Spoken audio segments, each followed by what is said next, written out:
අද අපි සාකච්ඡා කරන්න බලාපොරොත්තු වෙන්නේ ප්‍රශ්න අංක 16 සිට ඉදිරියට. දැන් බලමු ප්‍රශ්න අංක 16. 0.1 ආම්ලික පර්මැංගනේට් ද්‍රාවණයකින් මිලිලීටර් 20ක් සමග මුළුමනින්ම ප්‍රතික්‍රියා වීමට 0.1 ඝන ඩෙසිමීටර් වල XSO4 ද්‍රාවණයකින් 50ක් අවශ්‍ය වෙලා.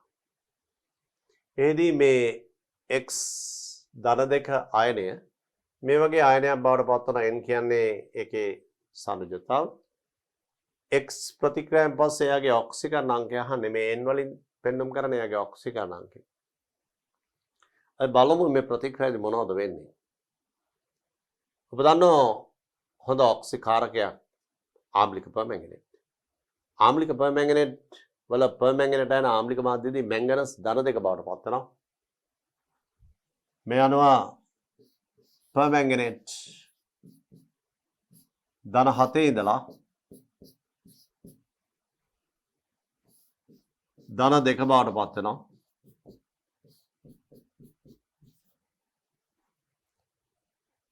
X SO4 වල සල්ෆේට් වල ආරෝපණය ඍණ 2 ගත්තොත් X වල ආරෝපණය ධන 2යි. X ධන 2. මේක ඔක්සිකරණ අංකය ධන 2. මේ බලන්න මෙයාගේ ඔක්සිකරණ අංකය 7 සිට 2 දක්වා අඩු වෙනවා. ඔක්සිකරණ අංකයේ වෙනස 5යි.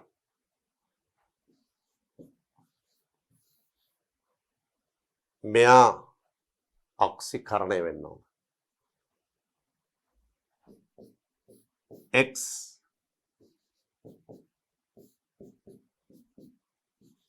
එයාගේ ඔක්සිකරණ අංකය n. මේ අනුව අංක 2 සිට n දක්වා වැඩි විය යුතුයි. මෙයාගේ 7 සිට 2 දක්වා අඩු වීම මෙයාගේ වැඩි වීම. මෙයා අඩු වීම ඔක්සිහරණය මෙයා කරණය. වැඩි අංකයේ n වෙනස n ඍණ 2. මෙතන n ඍණ 2ක ඉලෙක්ට්‍රෝන වෙනසක් තියෙනවා. ඔබ දන්නවා ප්‍රතික්‍රියාවක තුලනය කිරීමේදී අපි මේක වැඩි කරන්න ඕන n ඍණ 2කින් මේක වැඩි කරන්න ඕන 5න්. මේ නිසා ප්‍රතික්‍රියාවේ නිවැරදි ස්ථෛකික අංකය ලබා ගැනීම සඳහා මේ ඉලෙක්ට්‍රෝන හුවමාරු සමාන විය යුතුයි. මේක ඉලෙක්ට්‍රෝන ලබා ගැනීම 5ක්. මේ ඉලෙක්ට්‍රෝන පිට කිරීම මේ ඉලෙක්ට්‍රෝන ලබා ගැනීමත් පිට කිරීමත් එක හා සමාන විය යුතුයි රසායනික ප්‍රතික්‍රියාවක රෙඩොක්ස් ප්‍රතික්‍රියාවක. මේ නිසා මේ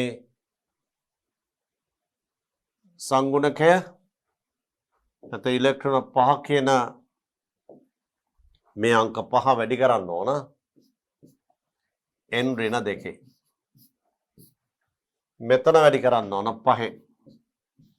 මේ අනුව ප්‍රතික්‍රියාවේ තුලිත සමීකරණයනේ මේක 5න් වැඩි කළාම මේක එන්නේ n ඍණ 2න් වැඩි කරාම.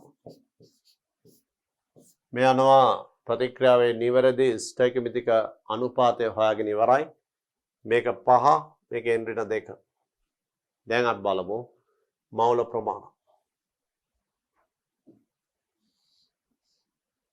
0.1 KMNF 20ක්.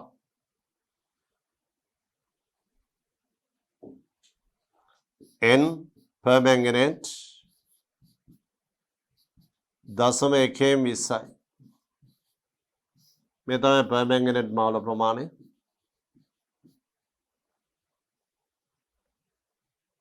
X ධන 2 මවුල ප්‍රමාණය 0.1 50යි. X ධන 2 මවුල ප්‍රමාණය 0.1 50යි.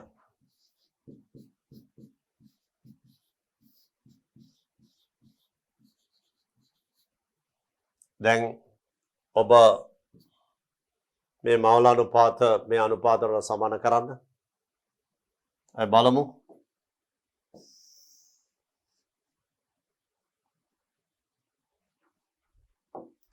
permanganate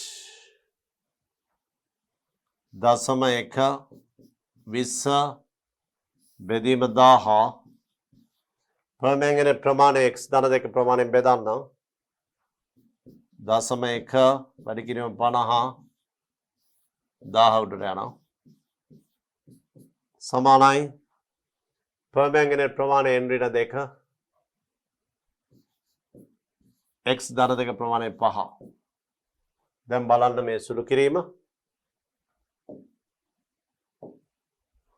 මේ 10ට මේ 10 කැපිලා යනවා දශමයකට මේ දශමයක කැපිලා යනවා 20 බෙදීම 50 මේ අංක 2 බෙදීම 5 එන්නේ සමානයි Henry 2 බෙදීම 5 මේ අනුව 5ට 5 කැපිලා ගියාම n සමානයි 4යි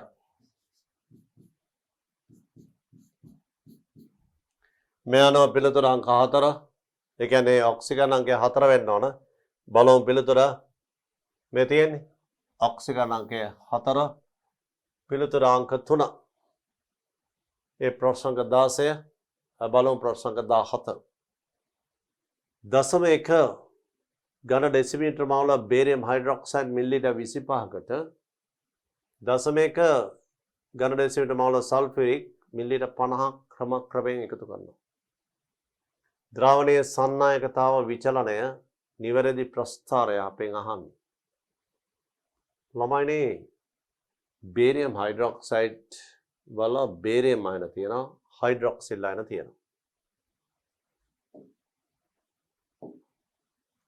බේරියම් ධන 2 සහ හයිඩ්‍රොක්සිල් මේ බේරියම් හයිඩ්‍රොක්සයිඩ් වල බේරියම් අයන සහ හයිඩ්‍රොක්සිල් අයන සල්ෆියරික් ද්‍රාවණයක තියෙනවා H අයන හා සල්ෆේට් අයන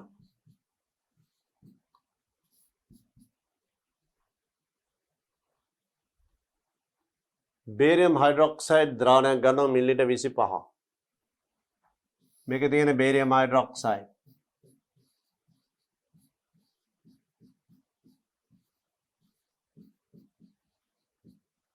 මේකට එකතු කරන්නේ සල්ෆියරික්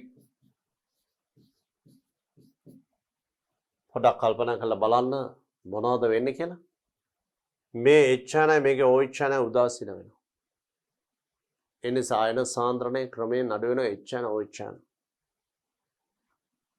ජලය බවට පත් වෙනවා මීට අමතරව බේරියම් අයනයි සල්ෆේට් අයනයි එකට එකතු වෙලා බේරියම් සල්ෆේට් අවක්ෂේපණය වෙනවා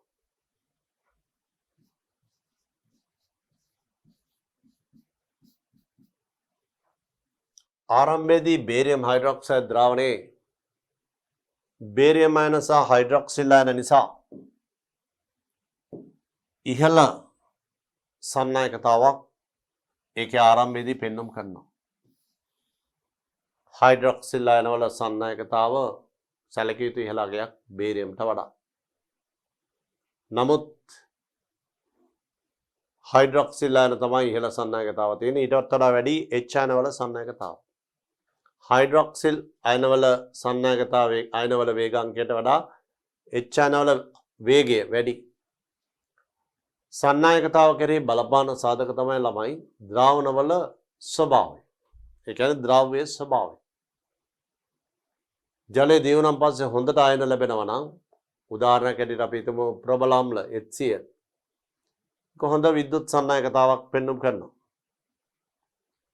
නමුත් දුබල අම්ලයක් නම් HF වගේ මාධ්‍යයට ලබා දෙන H අයන HF අයන ඉතා අඩුවෙන් ඒ නිසා සන්නායකතාව අඩුයි සන්නායකතාවට තියෙන ආයන ද්‍රාවණය තුළින් විද්‍යුතය සන්නායනය වීම කෙරෙන්නේ ආයන මගින් මේ නිසා සන්නායකතාව කෙරෙහි බලපාන එක සාධකයක් තමයි ද්‍රව්‍යයේ ස්වභාවය අනිත් එක උෂ්ණත්වය වැඩි කළොත් ආයන වල වේගය වැඩි වෙනවා එතකොට සන්නායකතාව වැඩි වෙනවා එතකොට ද්‍රව්‍යයේ ස්වභාවය බලපානවා උෂ්ණත්වය බලපානවා ආයන සාන්ද්‍රණ බලපානවා ආයන සාන්ද්‍රණ වැඩි වෙන්න සන්නායකතාව වැඩි වෙනවා ද්‍රාවණය තුළින් විද්‍යුතය සන්නායනය වඩාත් පහසු කරනවා ආයන සාන්ද්‍රණ වැඩි වුණාම ආයන අතර අන්තර් ආකර්ෂණ බල වැඩි ඒ නිසා සන්නායකතාව වඩාත් පහසුයි මෙහි බේරියම් අයන හා හයිඩ්‍රොක්සිල් අයන ආරම්භයේදී ඇති නිසා සන්නායකතාව ඉහළ අගයකින් පටන් ගන්න මේ වගේ ඉහළ අගයකින් පටන් ගන්න ආරම්භයේදී ද්‍රාවණයේ සන්නායකතාව ඉහළ අගයකින් පටන් ගන්න ද්‍රාවණයට සල්ෆියරික් එකතු කරනකොට සන්නායකතාව අඩු වෙනවා මොකද බේරියම් අයන සල්ෆේට් අයනත් එක්ක අවක්ෂේපණය වෙනවා H අයන OH අයනත් එක්ක ජලය හදනවා බේරියම් හයිඩ්‍රොක්සයිඩ් මිලිලීටර් 25කට සල්ෆියරික් මිලිලීටර් 25ක් එකතු කරාම හරියටම සමක ලක්ෂ වෙනවා. බේරියම් හයිඩ්‍රොක්සයිඩ් හා සල්ෆියරික් අතර ස්ටර්ගේ මිතිය 1:1යි. barium hydroxide hා sulfuric ස්ටර්ගේ විදිය barium sulfate සහ 2H2O 0.25ක් එක මේකේ 0.25යි.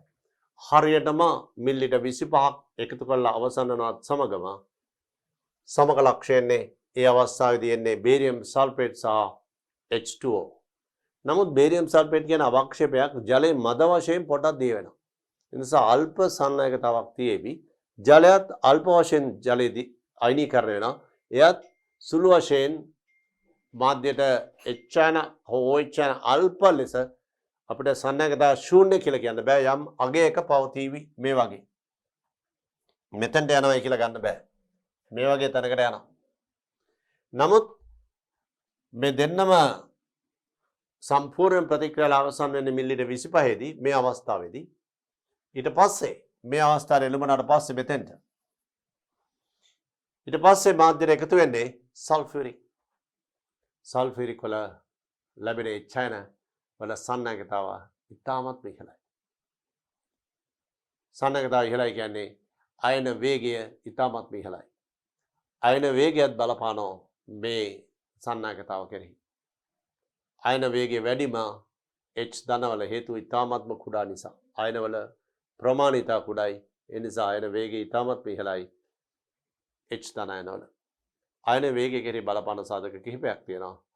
අයනේ ආරෝපණයත් බලපානෝ අයන වේගය කෙරෙහි. මේ නිසා අයන ඉතාමත් කුඩා නිසා අයන වේගය වැඩි. ඒ නිසා සල්ෆියරික් වල සන්නායකතාව ඉතාමත් ඉහළයි H ධන අයන හේතු කොටගෙන. මේ නිසා සන්නායකතාව නැවත වැඩි වෙනවා. මේ විදිහට ආරම්භක අවස්ථාවත් අභිභවා සන්නායකතාව වැඩි වෙයි. ඒ නිසා වඩාත් සුදුසු ප්‍රස්ථාරයේ අංක 2 සන්නායකතාව අඩු වෙලා වැඩි වෙන්න පටන් ගන්නවා. මේ නිසා මේ පිළිතුර අංක 2ට යා යුතුයි. මේ ප්‍රශ්න අංක 17. බලමු ප්‍රශ්න අංක 18. AB Q බවට පත්වලා ඊට පස්සේ C බවට පත්වලා යන බහුපියවර ප්‍රතික්‍රියාවේ ශක්ති පැතිකඩ මේ දීලා තියෙනවා. බලමු මේ ශක්ති අගය මෝලර් කිලෝ ජූල් 6 මේ උපරිම අවස්ථාව 26. එතකොට මේ Q වලින් උපරිම අවස්ථාව 22.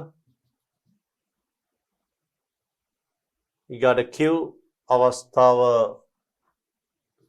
18. දැන් බලමු මේ ප්‍රතික්‍රියාවේ පළමු පියවර මේක. AB මෙන්න මේ පියවර හරහා Q අතරමැදි බවට පත් වෙනවා. ඒ නිසා AB ට තියෙන ශක්ති බාධකය තමයි මෙන්න මේ උස 6යි 26 අතර තියෙන ශක්ති බාධකය. ඒ නිසා පළමු පියවරේ සක්‍රිය ශක්තිය 26න් 6 අඩු කරා මේ වෙනස 20යි. ඒ නිසා සමස්ත ඉදිරි ප්‍රතික්‍රියාවේ සක්‍රිය ශක්තිය තමයි ඒ 20. හරියටම හරි. ඒ පියවර පසු කළොත් අනිත් පියවරවල් පසු වෙනවාමයි. අපි කිලෝ ජූල් 6යි 26 අතර ශක්ති ප්‍රමාණය මේකට දිය යුතුයි. මේ අනුව පළමු පියවරේ සක්‍රිය ශක්තිය 20යි. ඒ කියන්නේ මුළු සමස්ත ඉදිරි ප්‍රතික්‍රියාවේම සක්‍රිය ශක්තිය 20යි. ඒ අගේ දුන්නම මේකත් ඉබේම සිද්ධ වෙනවා. QC බවට පත්වන ප්‍රතික්‍රියාවේ මේ QC මේ වෙනස 4යි. මේ දෙවෙනි පියවරේ ශක්ති කඩයිම මේ උස EA2 4යි. මේ තමයි පළමු අවස්ථාවේ පළමු පියවරේ ශක්ති කඩයිම EA1 සමානයි 20යි. මෙතන 4යි. පළමු පියවරේ සක්‍රිය ශක්තිය 20යි. දෙවෙනි පියවරේ සක්‍රිය ශක්තිය 4යි. මේ අනුව QC බවට පත්වීම ඒකත් නිවැරදි. AB Q බවට පත් වෙන ABQ බවට පත් වෙන ප්‍රතික්‍රියා සක්‍රිය ශක්තිය කියන්නේ මේ පියවර පළමු පියවර. ඒක දැන් කතා කළානේ අපි 20යි. සමස්ත ප්‍රතික්‍රියාවේ එන්තල්පි විපර්යාසය කියන්නේ මෙන්න මේක.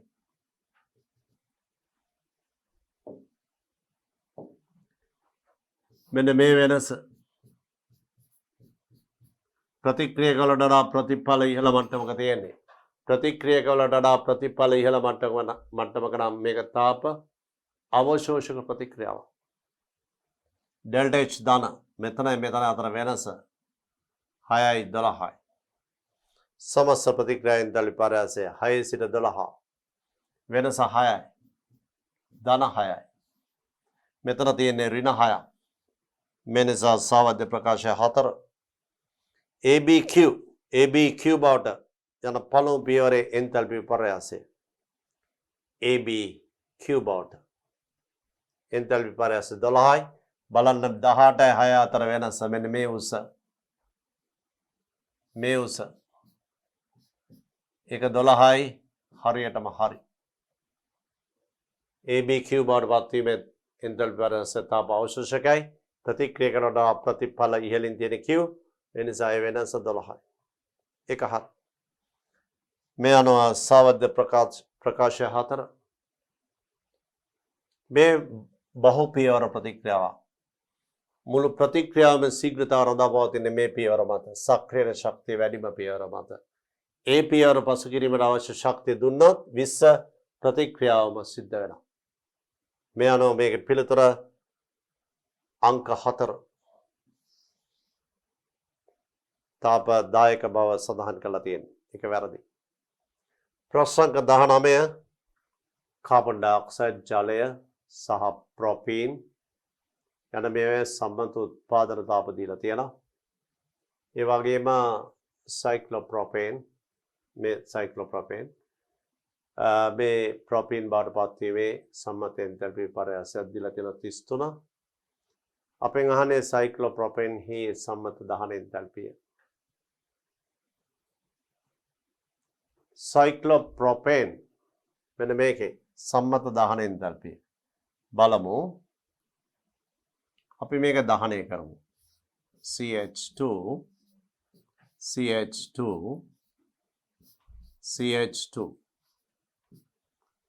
දහනය කළාම මේක එන්නේ සයික්ලෝප්‍රොපේන් ගෑසි සම්මත දහන එන්තල්පිය අහන්නේ. එතකොට අපි දහනය කළාම 3යි CO2 කාබන් ඩයොක්සයිඩ් H6ක් තියෙනවා. ද්‍රව ජලය 3යි H2 ඔක්සිජන් එනවා 2 6යි 3 9යි 9 බෙදීම 2. අපෙන් අහන්නේ සයික්ලෝප්‍රොපේන් චක්‍රීය ප්‍රොපේන් වල සම්මත දහන එන්තල්පිය. මේ නිසා ඩෙල්ටා H මෙන්න මේක අහන්නේ. දැන් අපි බලමු මොනවද දීපු දත්ත. ඔබට දීලා තියෙනවා මෙන්න මේ තුන් දෙනාගේ උත්පාදන එන්තල්පි. ඒ වගේම දීලා තියෙනවා මේකේ මෙන්න මේ හරිය බලන්න සයික්ලෝප්‍රොපේන් ප්‍රොපීන් බවට පත්වීමේ එන්තල්පි විපර්යාසය. එහෙනම් මේක අපිට පුළුවන් සයික්ලෝප්‍රොපේන් ගෑස් එක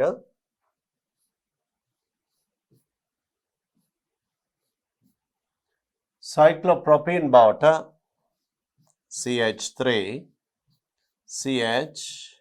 CH2 බවට පත්වීමේ එන්තල්පි විපර්යාසය දීලා තියෙනවා. බලන්න. සයික්ලෝප්‍රොපේන් ප්‍රොපීන් බවට පත්වීමේ එන්තල්පි විපර්යාසය ඍණ 33යි 15ට ඍණ 33යි.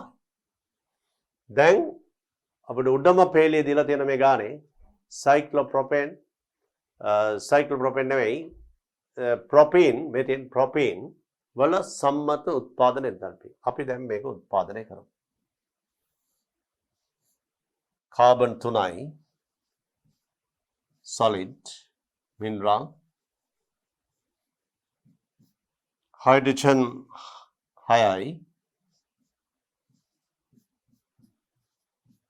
oxygen 9 බෙදීම 2 මෙන්න මේ ටික ලියමු. ලියලා මෙයා උත්පාදනය කරමු. මෙයා උත්පාදනය කළාම එතන එනවා උත්පාදන තාපය කාබන් ඩයොක්සයිඩ් 393 ජලයේ 286යි සයික්ලෝප්‍රොපීන් වල ප්‍රොපීන් වල සම්මුත උත්පාදන තාපය 20යි. මෙතන 20 මවුලයට කිලෝජූල්. අපිට එකක මේ අවස්ථාවේ ලියන්න අවශ්‍ය නැහැ. අපි සේරම SI එකක වලින් වැඩ කරන්නේ. එතන මෙතන 33යි මෙතන 20යි. දැන් අපි මේ උත්පාදනය කරේ මෙතනදී මේ සයික්ලෝප්‍රොපේන් ප්‍රොපීන් බවට පත්වීමේ එන්තල්පි පරාස මේක නිසා මෙතනින් මෙතනට එන්නේ මේ ඔක්සිජන් ටික අපි මෙතන ලියනවා 9/2 O2. ඊට පස්සේ උත්පාදනය කරනකොට කාබන් සහ හයිඩ්‍රජන් විතරයි මෙතන ලියන්නේ. මේ 9/2 ඔක්සිජන් ටික එහා කෙළවරේ ලියන්න. දැන් අපිට පුළුවන් කාබන් ඩයොක්සයිඩ් බවට පත් කරන්න, හයිඩ්‍රජන් ජලය බවට පත් කරන්න.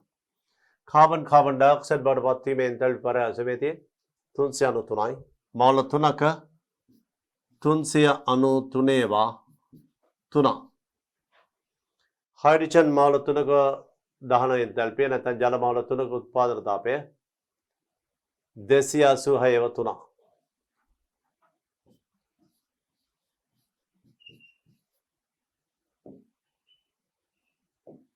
දැන් අපිට තියෙන ගණනය කිරීම.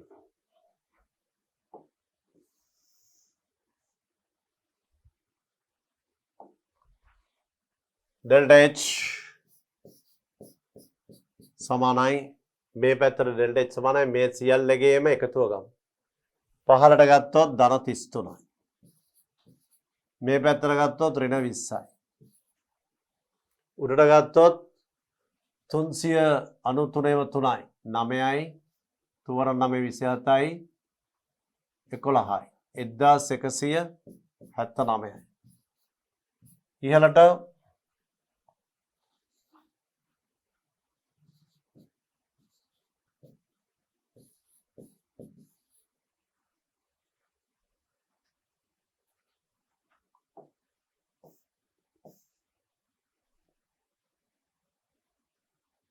සයික්ලෝප්‍රොපේන් ප්‍රොපීන් බවට පත්වීම එන්තල්පි පරාසය ඍණ 33යි. මේක තිබුණේ ඍණ 33. එතකොට අපි පහළට ඊතලයේ ඍණ 33 සයික්ලෝප්‍රොපේන් ප්‍රොපීන් බවට පත්වීමේ සම්මත එන්තල්පි පරාසය ඍණ 33යි. මේ ඍණ 33 නිවැරදි. මේ නිසා මෙතන ඍණ ලකුණ වෙන්න ඕන පහළට. ඒ නිසා මෙතන අගය ඍණ 33යි. මේ අනුව මේ ටික එකතුව ගත්තොත්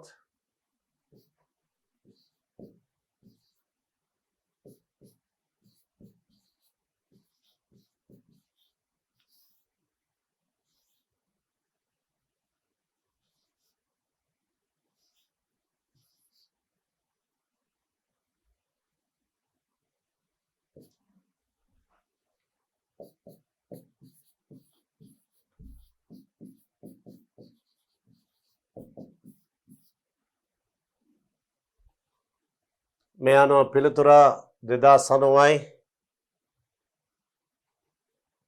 පිළිතුර අංක 2. ප්‍රශ්න අංක 20 බලමු මේ ප්‍රතික්‍රියාදාමයේ P සහ Q විය හැක්කේ පිළිවෙලින්. මේ අම්ල ක්ලෝරයිඩයක්. අම්ල ක්ලෝරයිඩයකට මෙතිල් මද්දසාරය ප්‍රතික්‍රියා කිරීමට සැලැස්වම හැදෙන එස්ටරයක්. මේ අනුව අම්ල ක්ලෝරයිඩය මෙතනෝල් ප්‍රතික්‍රියාව එස්ටර් කාබොක්සිලික් අම්ලයට වඩා අම්ල ක්ලෝරයිඩ මද්දසාරත් එක්ක වේගයෙන් ප්‍රතික්‍රියා කරනවා. ඒ නිසා වේගවත් ප්‍රතික්‍රියාවකින් එස්ටරයක් සෑදෙනවා.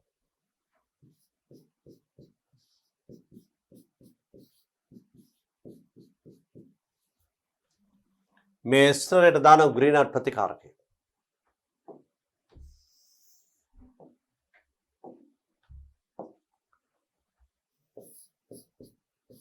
C2H5 MgBr සාමාන්‍යයෙන් එස්ටරයකට වැඩිපුර ග්‍රීනර් ප්‍රතිකාරකය දාලා ජල විච්ඡේදනය කළාම මේ කාබන් සහ මේ කාබන් එකට තියෙන කොටස ගත්තොත් අම්ල කොටස ගත්තොත් ඒ අම්ල කොටස එහෙමම ලියන්න ඕන. CH3C ඒ අම්ල කොටස එහෙමම ලියන්න ඕන. එස්ටරේ අම්ල කොටස එහෙමම ලියලා ග්‍රීනාඩ් ප්‍රතිකාරකයේ ඇල්කිල් කාණ්ඩ මේවා දෙකක් මෙතෙන්ට සම්බන්ධ කරා. මේකයි සිද්ධාන්තය.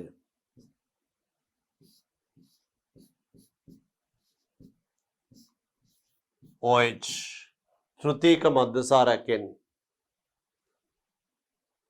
එස්ටරේකට ග්‍රීනාඩ් ප්‍රතිකාරක දැම්මොත් තෘතීක මධ්‍යසාරයක් එන්නේ මේ බලන්න R C double O R dash මේ වගේ ග්‍රීනාඩ් ප්‍රතිකාරකයක් වැඩිපුර එකතු කළොත් වැඩිපුර එකතු කළා දෙවෙනි පියවර ජල විච්ඡේදනය කළාම RC කොටස එහෙමම ලියන්න ඕන. RC ඒකට එකතු වෙන්න ඕන ග්‍රීනාඩ් ප්‍රතිකාරකයෙන් කොටස් දෙකක් බෙන්සීන් වලයන් දෙකක් මේ විදිහට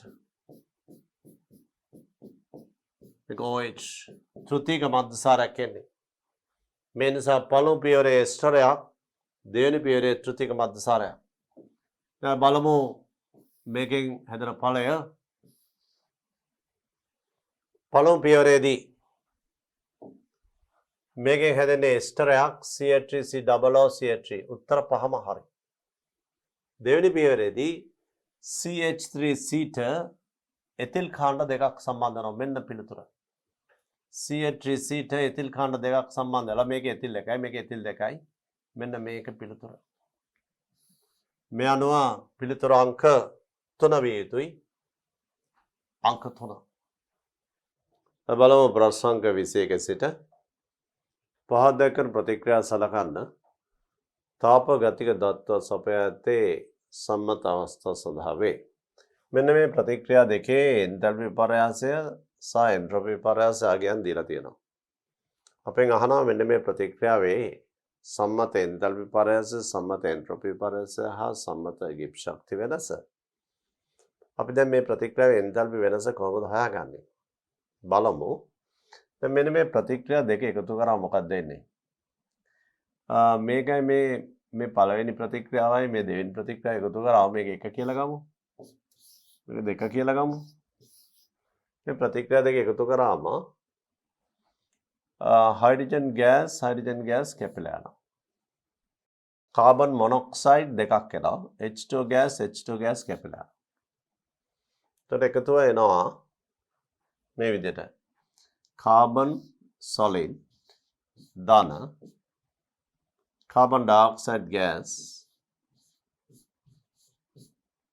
ඉතලය දෙකයි carbon monoxide gas. දැන් මේ ප්‍රතික්‍රියා දෙකේ එකතුව මේ එන්නේ. අපෙන් අහලා තියෙන මේක. දෙකයි carbon monoxide carbon ධන carbon dioxide. මේකේ ආපසු ප්‍රතික්‍රියාව. තර මේ ප්‍රතික්‍රියාවේ එන්තල්පි විපර්යාසය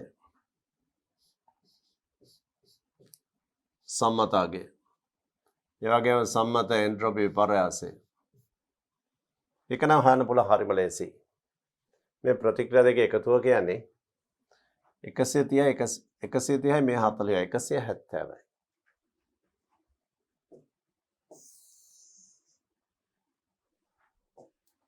ඩෙල්ටා H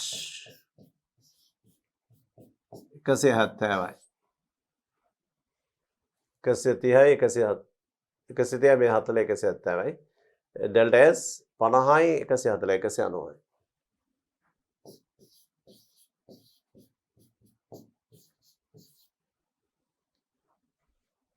මේ දෙක එකතුව 170 මේ දෙක එකතුව 190. නමුත් අපිට අහපු ප්‍රතික්‍රියාව තියෙන ඊට වඩා වෙනස්. ඒ ප්‍රතික්‍රියාව මේක. කාබන් මොනොක්සයිඩ් වලින් කාබන් ධන කාබන් ඩයොක්සයිඩ් අපිට ඇවිල්ලා තියෙන්නේ කාබන් ධන කාබන් ඩයොක්සයිඩ් වලින් කාබන් මොනොක්සයිඩ්. අපෙන් අහන්නේ කාබන් මොනොක්සයිඩ් වලින් ආරම්භ මේක ආපසු ප්‍රතික්‍රියාව. මේක මේ පැත්තට අහන්න. එවනම් ඉදිරි ප්‍රතික්‍රියාවේ එන්තල්පි විපර්යාසයයි සම්මත එන්ට්‍රොපි විපර්යාසය දානවා.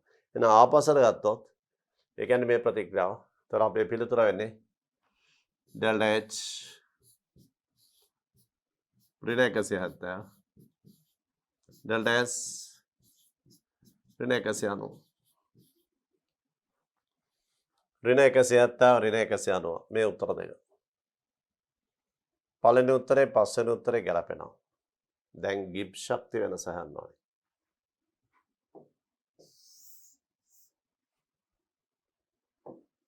Delta G समानाई delta H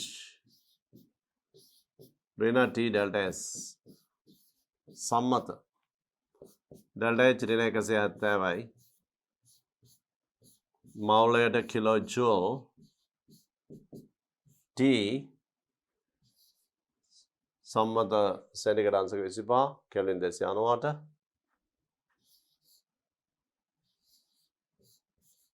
delta S बड़ा पेना में आगे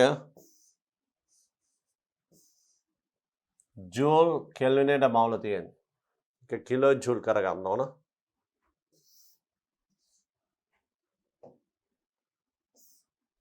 ऋण 190 बेदी में दाह किलो जूल माउलेट केल्विनेट දැන් ඔබ මේ අගය මොහොතකට ගන්න 300 කියලා 290ට කියන එක 300 කියලා ගත්තොත් මෙතන 300 කියලා ලිව්වොත් මේ බිංදු දෙකන මේ බිංදු දෙකක් කැපිලා යනවා මේ බිංදුව මේකට කැපෙනවා 19 ආසන වශයෙන් 57යි මෙතන ඍණ මෙතන ඍණ ධන වෙනවා ඍණ 170 ධන 57 මේ අනුව 170න් 57ක් වෙනස් වුණාම 10න් 7ක් 3යි එතන 6න් 5ක් 1යි 113යි ඍණ 113කට ආසන්න උත්තරයක් එන්න ඕනේ මෞලයට කිලෝ ජූල් සම්මත ගිබ්ස් ශක්තිය වෙනස දැන් බලන්න උත්තර ටික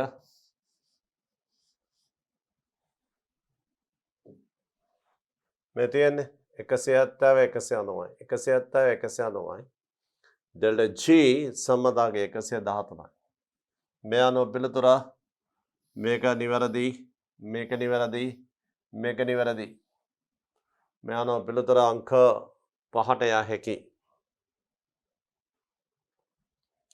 පිළිතුර අංක 5 මේ විදිහට නමුත් මේ ප්‍රතික්‍රියා දෙකේ सम्मत एंथैल्पी विपर्यास सम्मत एंट्रोपी विपर्यास දී ඇති විට මේ ප්‍රතික්‍රියාවේ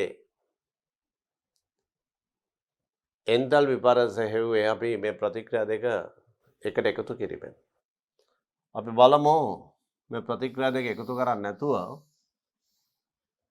මේ විදිහට ලියලා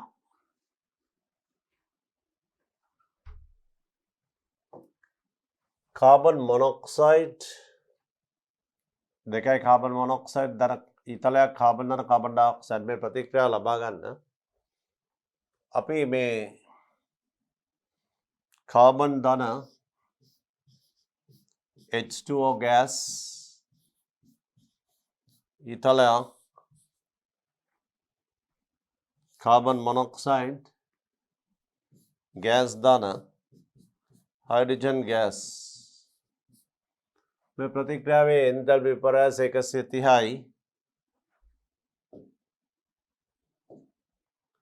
मौलेट किलो जूल 130 ඊළඟට මේ පළමු ප්‍රතික්‍රියාව දෙවෙනි ප්‍රතික්‍රියාවේ තියන්නේ කාබන් ඩයොක්සයිඩ් ධන H2 මෙතන හයිඩ්‍රජන් තියෙනවා අපි එතෙන්ට කාබන් ඩයොක්සයිඩ් එකතු කරමු මේ පැත්තට අපි එකතු කරමු कार्बन डाइऑक्साइड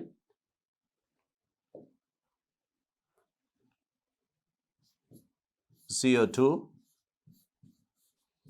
මේ පැත්තට CO2 එකතු කරනවා නම් අපි මේ පැත්තට CO2 එකතු කරමු මොකද මේකෙන් තමයි මේ ටික හැදුනේ කාබන් ඩයොක්සයිඩ් එකතු කරනවා අපි මේ පැත්තට CO2 දාමු. දැන් කාබන් ඩයොක්සයිඩ් දාන හයිඩ්‍රජන් කාබන් මොනොක්සයිඩ් H2O ඒක එන්තල්පි පරාසය 40යි. මේක එන්තල්පි පරාසය 40යි.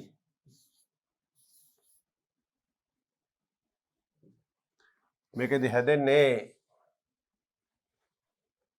කාබන් ඩයොක්සයිඩ් හයිඩ්‍රජන් ප්‍රතික්‍රියාවෙන් කාබන් මොනොක්සයිඩ් H2O.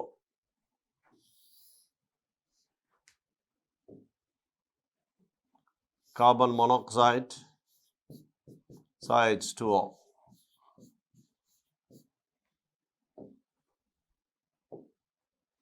මේ සඳහා තෝරාගත්තේ මේ සංඝටක දෙක. ඒකේ තාපය පරාසය. මෙතන කාබන් මොනොක්සයිඩ් තව එකක් තියෙනවා. ඒ CO මෙහෙම ලිව්වා අපි. දැන් මෙතන තියෙන 2යි CO ඔතන H2O ගෑස් තියෙනවා. අපි මෙතනින් මේ බලමු මේක සම්බන්ධ කරන්න. සම්බන්ධ කරාම මේ ආරම්භය අවසානය ගත්තොත් මේ H2O ගෑස් වලට මේ H2O ගෑස් කැපිලා යනවා. කාබන් මොනොක්සයිඩ් 2යි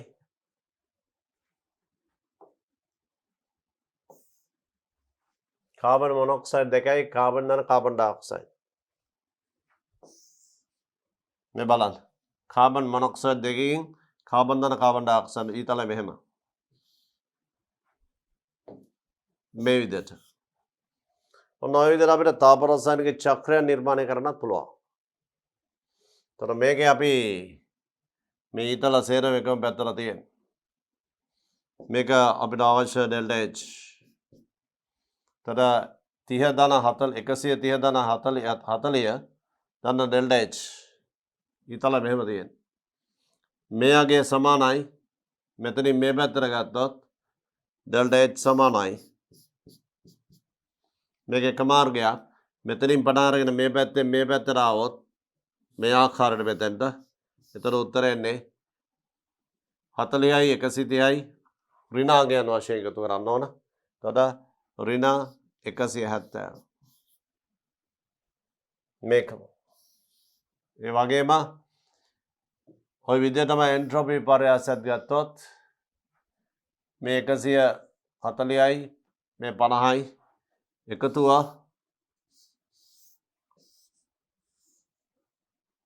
මේ පැත්තට එන්ට්‍රොපි විපර්යාසයන්ගේ එකතුව ගත්තත් ඒත් මේ 190 ගන්න පුළුවන්. ඒ ආකාරයටම මේ 190. ඒ නිසා තාප රසායනික චක්‍ර නිර්මාණය කළ හදන්න පුළුවන්. ඒක ටිකක් කාලය ගත වෙනවා. ලේසිම ක්‍රමයෙන් තමයි අර සමීකරණ දෙක එකතු කරලා ගන්න එක. ඒ නිසා මේ වගේ සමීකරණ දී ඇති විට සමීකරණ එකතු කරලා ගන්න පුළුවන් අවස්ථාවක් ඔබට පුළුවන් නම් ඒක තමයි වඩාත් උචිත කෙටිම මාර්ගය වෙන්නේ. අපි බලමු ඊළඟ ප්‍රශ්නයට. මේ ද්‍රාවණ කීපයක් අපිට දීලා තියෙනවා. අවම pH. අවම pH කියන්නේ වඩාත් ආම්ලික කියන එක. ළමනේ ඇසිටික් අම්ලය සහ ඇමෝනියා අතර ප්‍රතික්‍රියාවකින් සෑදෙන ඇමෝනියම් ඇසිඩේට් අනිවාර්යයෙන්ම සෑම විටම මොන සාන්ද්‍රණයේ තිබුණත් ඇමෝනියම් ඇසිඩේට් නම් උදාසීනයි. pH අගය 7යි. මේ නිසා CH3COOH දුබල අම්ල හා දුබල වාෂ්ම වලින් හැදෙන ඇමෝනියම් ඇසිටේට් ලවණය උදාසීනයි. මේක උදාසීන. pH 7.25 දී.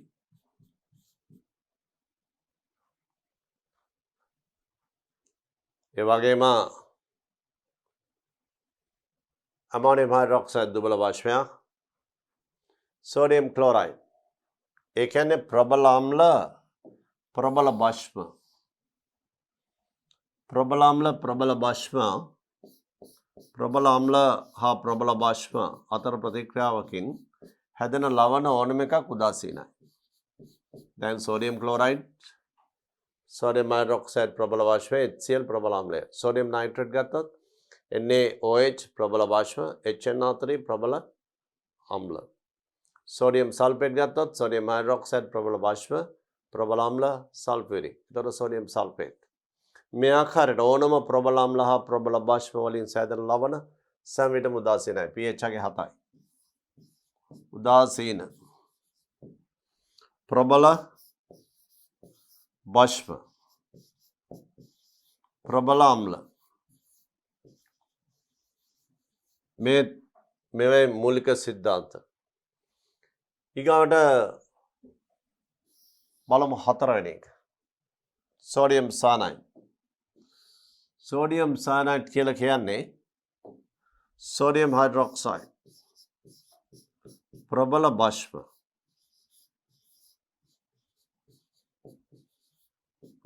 HCN කියන්නේ දුබල ආම්ල. මේ වගේ වෙලාවක ප්‍රබලය වාෂ්පයක් නම් ඒ ලවණය වාෂ්පිකයි. ඒ නිසා සෝඩියම් සයනයිඩ් වාෂ්පිකයි. අපි තව උදාහරණයක් ගමු. පොටෑසියම් හයිඩ්‍රොක්සයිඩ් සහ දුබල ආම්ල ඇසිටික්. මේකෙන් හැදෙන ලවණය potassium acetate CH3COOK. ප්‍රබලය වාෂ්පයක් දුබල ආම්ල වාෂ්පික ලවණය. මේ ආකාරයට අපි ගත්තොත් තවත් HF sodium hydroxide මේ හයිඩ්‍රජන් ෆ්ලෝරයිඩ් දුබල ආම්ල මේ සේරම දුබල ආම්ල හැදෙන ලවණය NaF.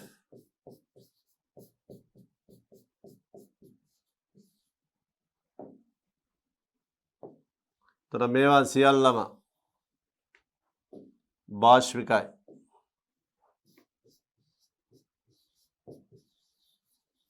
වාෂ්පික ප්‍රභේද.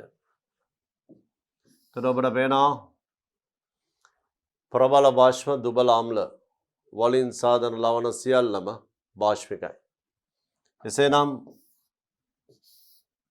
මේකේ සෝඩියම් සයනයිඩ් කියන්නේ නිතරම ලවණයක් ආවම බලන්න සෝඩියම් එන්නේ සෝඩියම් හයිඩ්‍රොක්සයිඩ් සයනයිඩ් එන්නේ HCN. තර ප්‍රබල වාෂ්ප දුබල ආම්ල ප්‍රබලය වාෂ්පයක් නම් ඒ ලවණය වාෂ්පිකයි. එහෙම මතක තියාගන්න. වාෂ්පික වාෂ්පික මේක උදාසීන. ඇමෝනියම් හයිඩ්‍රොක්සයිඩ් ඔබ දන්නවා දුබල වාෂ්ප. මෙන්න මේ ලවණය. මේ ලවණය කොහොමද හැදිලා තියෙන්නේ? Methyl ඇමින් CH3NH2 methyl ඇමින් දුබල වාෂ්පයක්. ඇමීන කාබනික රසායනයේ සියලුම ඇමීන දුබල වාෂ්පිකයි. ඒකට එකතු වෙලා තියෙන HCl ප්‍රබල ආම්ල දුබල වාෂ්ප ප්‍රබල ආම්ල වලින් හැදෙන ලවණ ප්‍රබලය දුබල වාෂ්ප ප්‍රබල ආම්ල ප්‍රබලය ආම්ලය. ඒ නිසා මේ ලවණය ආම්ලිකයි.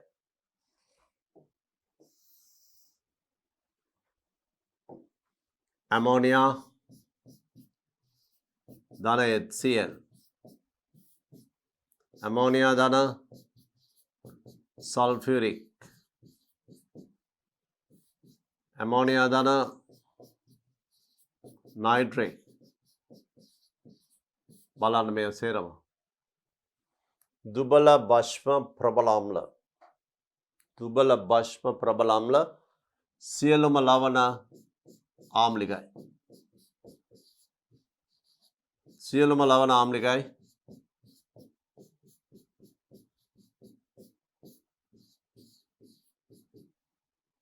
මේ ආකාරයට methyl amine ho aniline benzene වලට NH2 ඒවට එකතු කරන HCl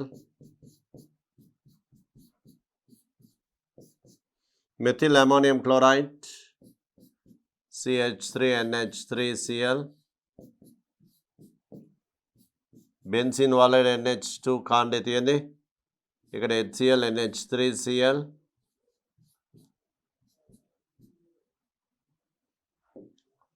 ඔය අපි දීපු ලිස්ට් එකේ සියලුම ප්‍රබල අම්ල දුබල බාෂ්ප වලින් හැදුණු ලවණ මේ සියල්ලම ආම්ලිකයි. අන්නේ විදිහට මතක තියාගන්න මේ જાතිය ඕනම ප්‍රශ්නයකට ඔබට උත්තර ලියන්න පුළුවන් එතකොට. දැන් අපි බලමු. මෙතන පිළිතුරට යන්න අවම pH එකය අවම pH එක කියන්නේ ආම්ලිකයක් න ะ මෙයා බාෂ්පිකයි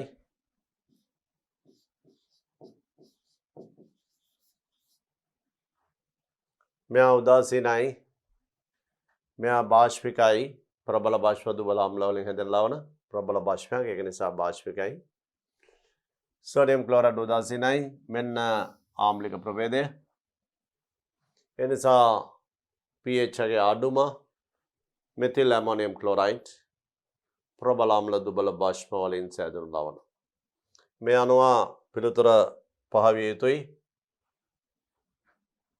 පිළිතුර මේ අනුව ඔබ දැන සිටිය යුතු දේ මෙන්න මේවා ප්‍රබල අම්ල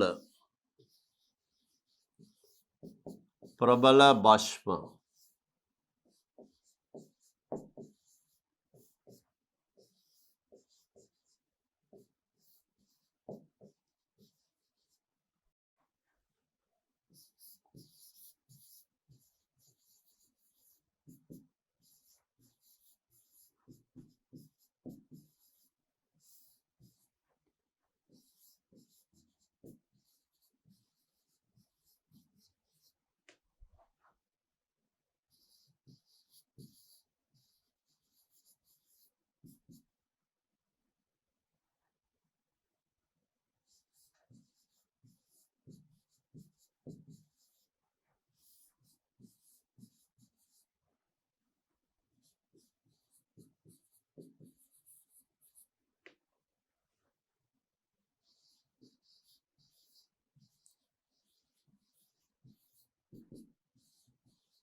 මෙන්න මේ ආකාරයට ප්‍රබල අම්ල ප්‍රබල බාෂ්ප වලින් හැදෙන හැම ලවණයක්ම උදාසීනයි ප්‍රබල අම්ල දුබල බාෂ්ප ප්‍රබල අම්ල නම් ලවණය ආම්ලිකයි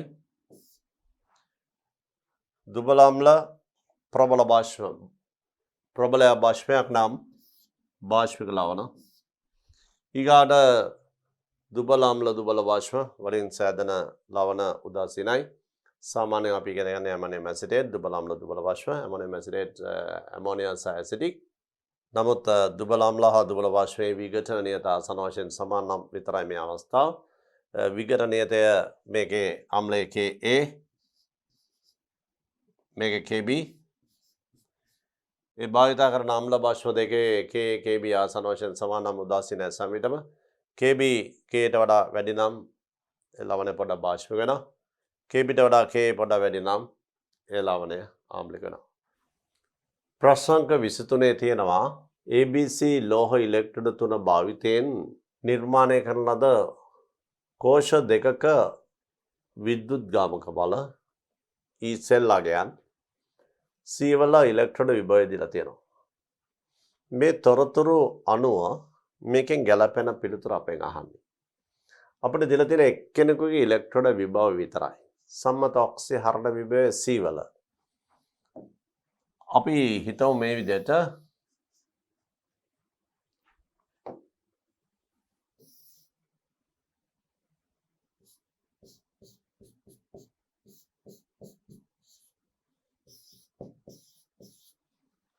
C වල විභවය දීලා තියෙනවා ධනාගය හයිඩ්‍රජන් වල ඉලෙක්ට්‍රෝන විභවයට යටින්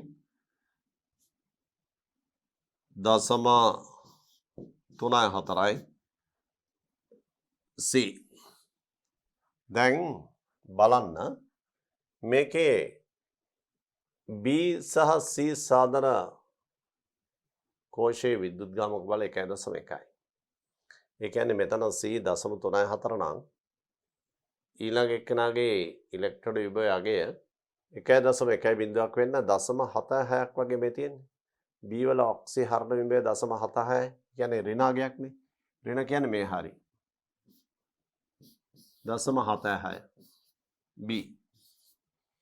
තර B වල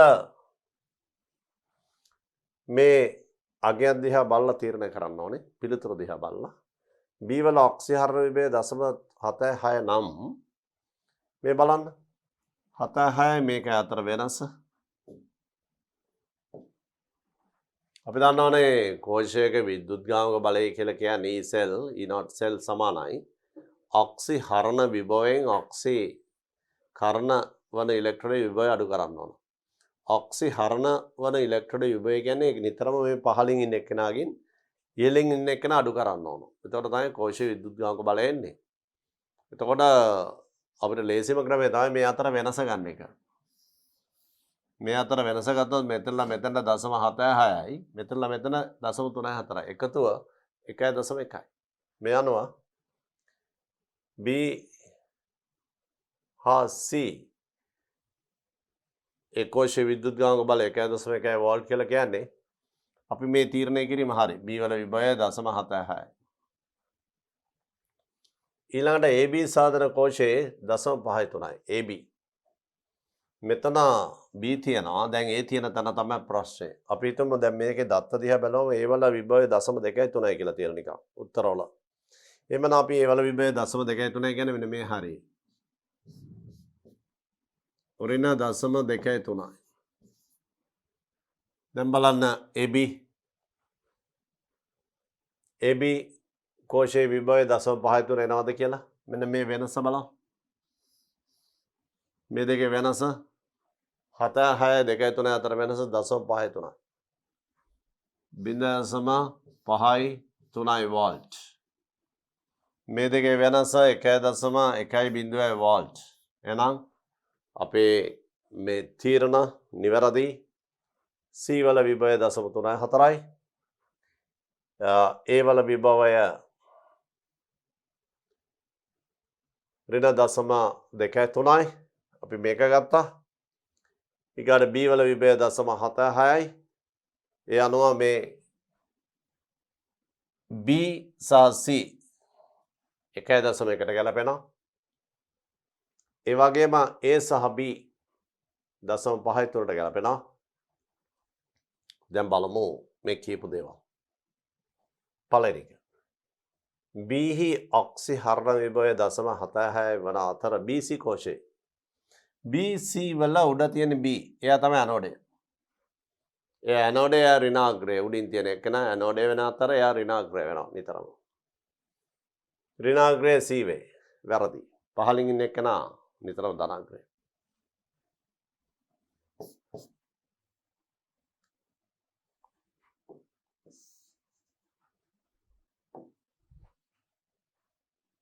B හි ඔක්සි හරණ විභවය 0.76 ඍණ වන අතර AB කෝෂයේ ඍණාග්‍රය වේ. AB බලන්න AB එක. AB එකේ උඩ තියෙන එක න B. B තමයි නිතරම ඍණාග්‍රය. A කියලා තියෙන එක වැරදි. B හි ඔක්සි හරණ විභවය 0.34 වන අතර B වල 0.34යි. ඒක වැරදි. A හි ඔක්සි හරණ විභවය 0.23යි. හරි. AC කෝෂයේ A හා C වල A ඇනෝඩය C කැතෝඩය A තමයි ඍණ ද්‍රවය. ඍණ ද්‍රවය C වේ. AC වල ඍණ ද්‍රවය වෙන්න ඕනේ උඩින් ඉන්න එක න. මේ අනුව අවසාන එක අංක 5. A හි ඔක්සි හරණ විභවය 0.23යි. AC කෝෂය A හා C. A හා C වල උඩින් ඉන්නේ A ඇනෝඩය ඍණාග්‍රය C කැතොඩේ ධනාග්‍රය. ඍණාග්‍රය A වේ. හරියටම හරි. ඉහළින් එන ඉලෙක්ට්‍රෝඩයේ ඍණාග්‍රය. විද්‍යුත් රසායනික කෝෂ නිර්මාණය කිරීමේදී අර්ධ කෝෂ දෙකක් සම්බන්ධ කරලා කෝෂ නිර්මාණය කළාම ඇනෝඩය නිතරම ඍණ ද්‍රව්‍යයයි කැතෝඩය ධන ද්‍රව්‍යයයි. ඇනෝඩය කියන්නේ විද්‍යුත් රසායන ශ්‍රේණියේ ඉහළින් ඉන්න කෙනා, කැතෝඩය කියන ශ්‍රේණියේ පහළින් ඉන්න කෙනා. මේ අනුව මේකේ පිළිතුර අංක 5.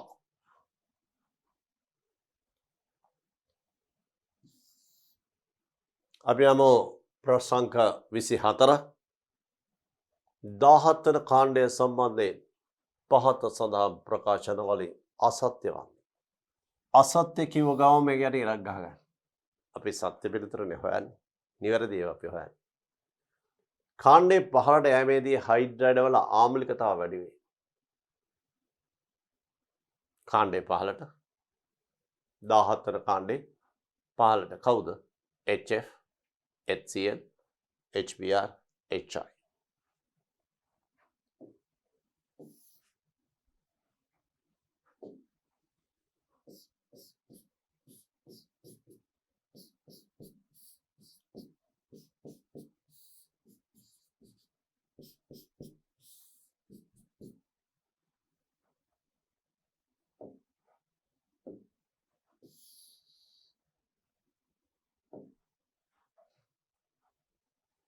කාණ්ඩේ පහළට යන විට මේ හැලජන සාධන හයිඩ්‍රයිඩ් ගත්තම පරමාණු වල විශාලත්වය වැඩි වෙනවා. කාණ්ඩේ පහළට ඒ නිසා බන්ධන දිග වැඩි වෙනවා. බන්ධන දිග වැඩි වෙන නිසා පහළට බන්ධන විඝටන ශක්තිය අඩු වෙනවා. ඒ නිසා ආම්ලිකතාව වැඩි වෙනවා.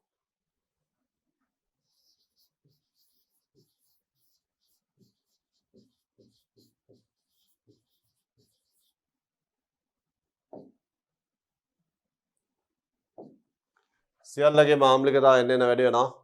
ඔබ දැන සිටිය යුතුයි මේකෙන් මෙන්න මේ තුන්දෙනා ප්‍රබල ආම්ල ජලීය ද්‍රාවණයේ සම්පූර්ණයෙන්ම අයනීකරණය වෙනවා. මෙයා දුබල ආම්ල.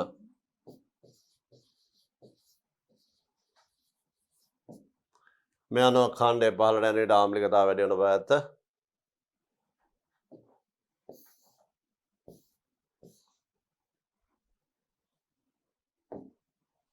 කාණ්ඩේ පහළට යෑමේදී හයිඩ්‍රයිඩ් වල ආම්ලිකතාව වැඩි වේ.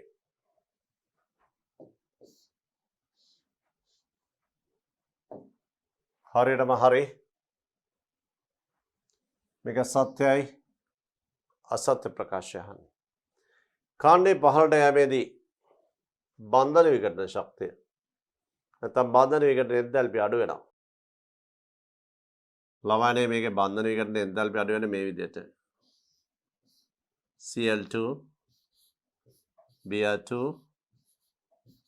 F2 I2 මේක විශේෂ අවස්ථාවක්. මේ ළමයි දැනගෙන ඉන්න ඕන එක. මතක තියාගෙන ඉන්න ඕන. ෆ්ලෝරින් පරමාණුකාරය ඉතාමත්ම කුඩායි.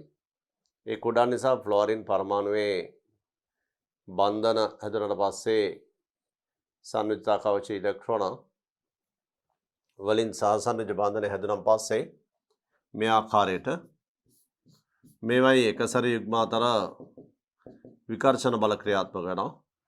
ඒ නිසා මේ බන්ධනය ටිකක් දුර්වල වෙනවා. ඒක විශේෂ සිද්ධියක්. ඒ නිසා බන්ධන විකරණ ශක්තිය ගත්තම වැඩි මේක ක්ලෝරින්, ඊට බ්‍රෝමින්, ඊට ෆ්ලෝරින්, අයඩින්. ওই විදිහට එන්නෙන් අඩු වෙගෙන යන්නේ. ඒ නිසා මේකේ මේ රටාව සම්පූර්ණ වැරදි. හයිඩ්‍රයිඩ් සැලකුවම ඔබ දන්නවා හයිඩ්‍රජන් ෆ්ලෝරයිඩ් අණු අතර තියෙන ප්‍රබල හයිඩ්‍රජන් බන්ධන. ඒ නිසා තාපාංක ප්‍රස්ථාරය එන්නේ මේ විදිහට මේ ආකාරයට.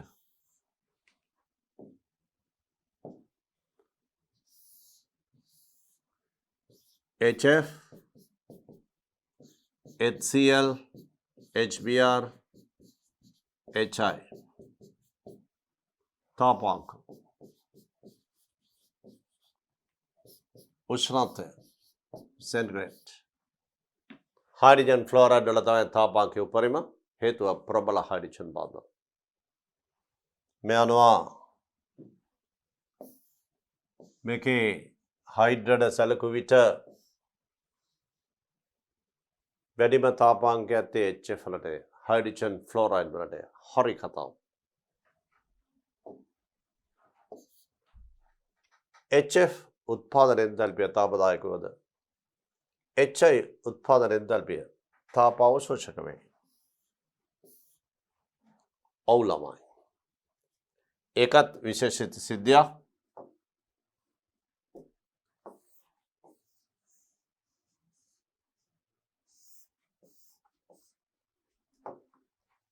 hydrogen fluoride, hydrogen bromide, hydrogen iodide ගත්තොත් HF, HCl, HBr, HI. delta H උත්පාදනය formation මේ හතර දෙනාගෙන් තුන් දෙනෙකුගේ තාපදායකයි. ඍණ ධන. මේවා තාපදායකයි තුන් දෙනෙක්. මෙයා තාප අවශෝෂකයි. ඒ වගේම තවත් දෙයක් ළමයින්ට කියන්න ඕන. පහළට උත්පාදන එන්තල්පිය ක්‍රමක්‍රමයෙන් වැඩි වෙනවා. උදාහරණයක් ඍණ 200යි, ඍණ 50යි, ඍණ 10යි, ධන 20යි. ඒ වගේ. එන්න ඍණාගය අඩු වෙලා ධනාගය කරා එළඹෙනවා. ඒ නිසා මේ පැත්තට පොදුවේ ගත්තොත් පහළට delta H naught F සම්මත උත්පාදන එන්තල්පිය අගය ක්‍රමයෙන් වැඩි වේ.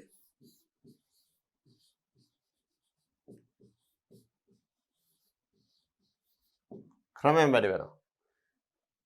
මේ අනුව HF උත්පාදන තාපයේ ඍණාගයක්, HI උත්පාදන තාපයේ ධනාගයක්. තාප අවශෝෂක, තාපදායක. මේ ඍණ දාලා තියෙන තාපදායක, මේ තාප අවශෝෂක. ඍණ කියලා දාලා තියෙන තාපදායක, ධන කියලා දැන් මේ තාප අවශෝෂක.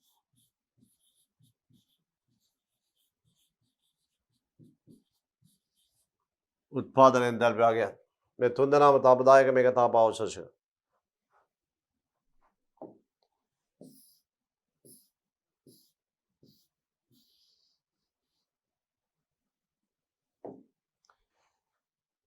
HF උත්පාදන එන්තල්පිය තාපදායක වුද HI උත්පාදන එන්තල්පිය තාප අවශෝෂක වේ. හරියටම හරි. HF HCl සාන්ද්‍ර සල්ෆරික් මගින් ඔක්සිකරණය නොවන අතර HBr සහ HI ඔක්සිකරණය වී පිළිවෙලින් බ්‍රෝමින් සහ අයඩින් සාදයි. හරියටම හරි.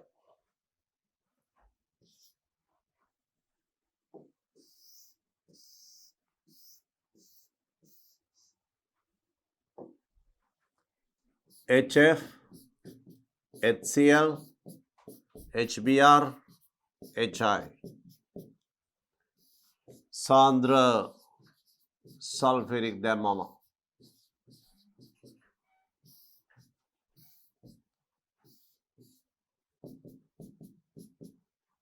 ළමයිනේ HBr වලින් බ්‍රෝමින් සෑදෙනවා. සල්ෆරික් සල්ෆර් ඩයොක්සයිඩ් බාටපත් වෙනවා. ඊට අමතරව ජලය බාටපත් වෙනවා. ඕනම ආඩයකට සාන්ද්‍ර සල්ෆරික් දැම්මම අයඩින් පිට වෙනවා. සල්ෆරික් සල්ෆර් ඩයොක්සයිඩ් බාටපත් වෙනවා. මේ වෙලාවේදී සල්ෆරික් ක්‍රියාත්මක වන්නේ ඔක්සිකාරකයක් හැටියට. H2SO4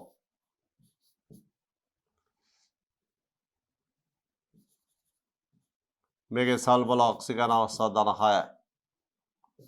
සල්ෆරික් වල ඔක්සිකරණ අවස්ථාව ධන 6 සිට ධන 4ට වෙනස් වෙනවා.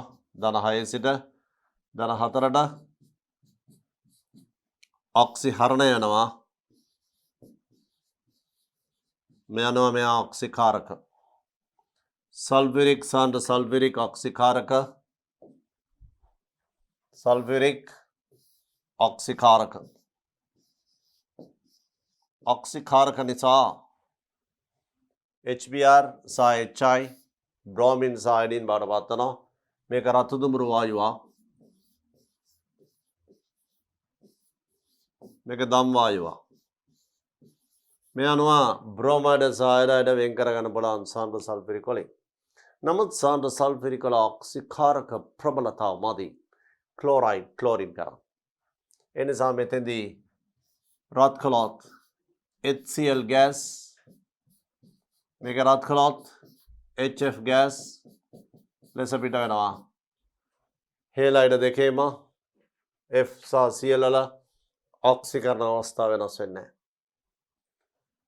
නමුත් විශේෂ අවස්ථාවක් තියෙන මේකනොත් ඒ තමයි HCl සාන්ද්‍ර සල්ෆරික් දාලා රත් කරනවා.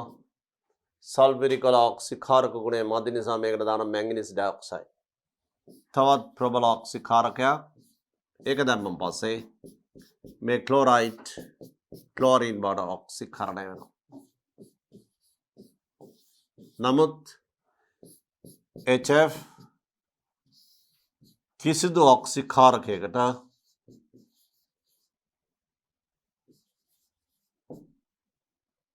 ෆ්ලෝරින් බවට පත් කරන්න බෑ. හේතුව Fට වඩා විද්‍යුත් ඍණ මූලද්‍රව්‍ය ස්වභාවය නැති නිසා F කිසියටකවත් වෙනත් ඔක්සිකාරකයක් සමග ප්‍රතික්‍රියා කිරීමෙන් ෆ්ලෝරින් නිෂ්පාදනය කරන්න බෑ. මේ නිසා ෆ්ලෝරයිඩ්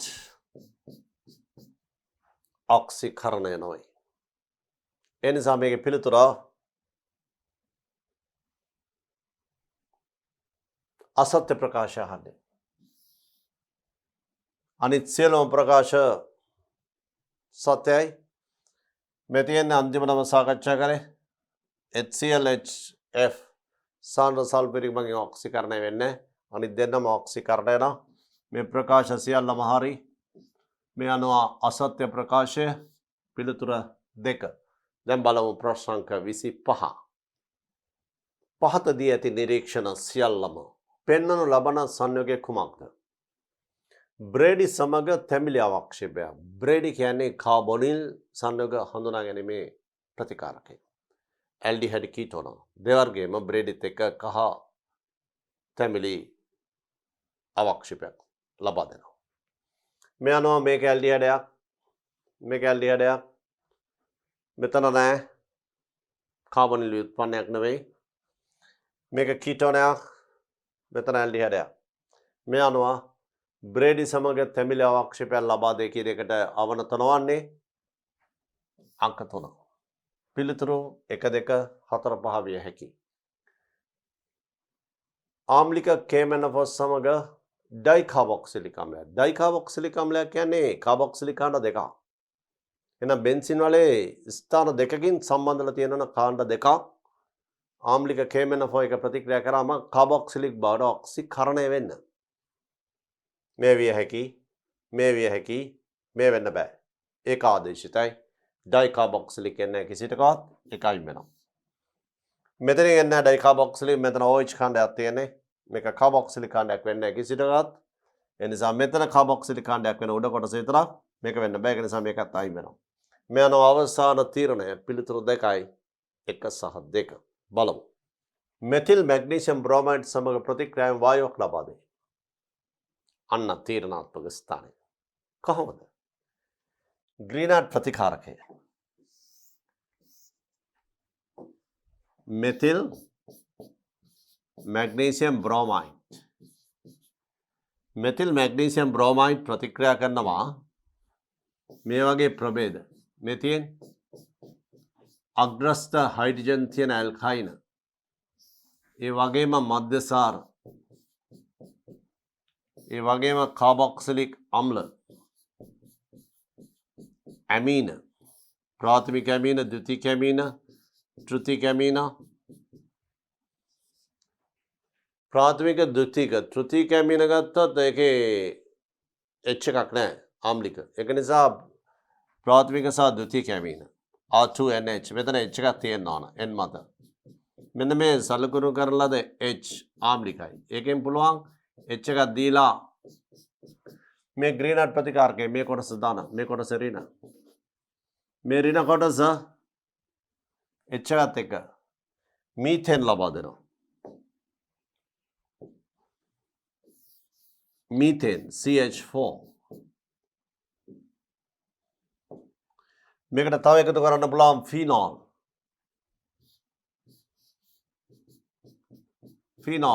ඒකේ තියෙන හයිඩ්‍රජන් ආම්ලික ගුණ තියෙන මේ අනවා මෙන්න මේ වගේ ප්‍රභේදයක් අර ව්‍යුහයක තිබුණොත් විතරයි ග්‍රීනර් ප්‍රතිකාරකයේ ඇල්කේනේ බාටපත් වෙන්නේ. බලමු මේකේ මේ ප්‍රභේද දෙකෙන් ග්‍රීනර් ප්‍රතිකාරකය සමග ප්‍රතික්‍රියා වෙලා මීතේන් ලබා දිය හැකි. මේ තියෙන මීතේන් ලබා දිය හැකි වායුවක් වශයෙන් වායුවක් කියලා කියන්නේ මීතේන් මෙතන මීතේන් ලබා දිය හැකි ආම්ලික එච්චායන ප්‍රදානය කළ හැකි ක්‍රියාකාරී කාණ්ඩයක් තියෙන්නේ මේකේ නෙවෙයි මෙන්න මෙතන OH CH2OH කාණ්ඩය. ඒ නිසා ග්‍රීනර් ප්‍රතිකාරයක සම ප්‍රතික්‍රියාවෙන් වායුවක් ලබා දෙක මම උත්තරේ අංක 2කට යනවා. අපි මේ වන විට පිළිතුර තීරණය කළ ඉවරයි. ජලීය සෝඩියම් බයිකාබනේට් සම ප්‍රතික්‍රියාවෙන් වායුවක් ලබා නොදී. ඔව්. මේක ලබා දෙන්නෙත් නැහැ මේක ලබා දෙන්නෙත් නැහැ. සෝඩියම් බයිකාබනේට් එක. සෝඩියම් බයිකාබනේට් එක කාබන් ඩයොක්සයිඩ් දෙන්නේ කාබොක්සිලික් ව්‍යුත්පන්න. COOH ඛණ්ඩයක් තියෙනවා නම්. ඒ නිසා මේකේ පිළිතුර ගැළපෙන පිළිතුර අංක 2 මේ සියල්ලම වායුවක් ලබා දෙන ප්‍රභේදය. අපි බලමු පිළිතුර අංක 2 විය යුතුයි. මේ බලන්න බ්‍රේඩි සමග තැඹිලි අවක්ෂේපයක් ලබා දෙනවා. CHO කාණ්ඩයක් තියෙනවා තැඹිලි පාට. මේකට අවනත වෙනවා අංක 1. ආම්ලික KMnO4 සම ප්‍රතික්‍රියාවෙන් ඩයිකාබොක්සිලික් අම්ලයක් සාදනවා.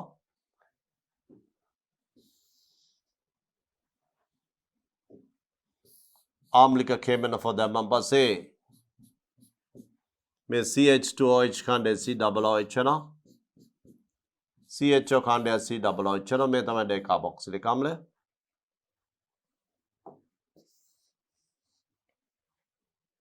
මෙතිල් මැග්නීසියම් බ්‍රෝමයිඩ් එක ප්‍රතික්‍රියාවෙන් මේ H තියෙන නිසා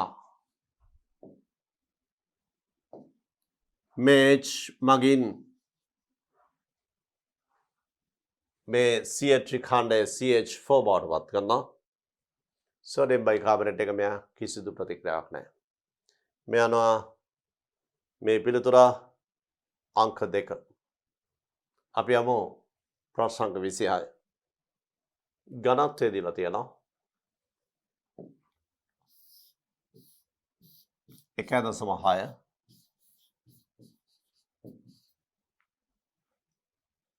ජල සාම්පලයක ස්කන්ධය අනුව කැඩ්මියම් 0.25 කැඩ්මියම් සම්නිතිය අහන්නේ කැඩ්මියම් සම්නිතිය අහන අවස්ථාවක parts per million ppm ද්‍රාවණ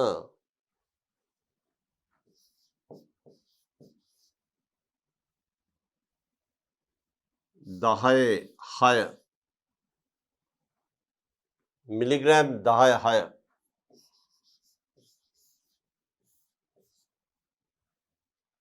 අපි හිතමු මිලිග්‍රෑම් දසලක්ෂයක මිලිග්‍රෑම් x තිබේ නම් මිලියනයට කොටස් x මිලියනයකට කොටස් x ඒ වගේම ද්‍රාවණ ග්‍රෑම් මිලියනයක් තුළ x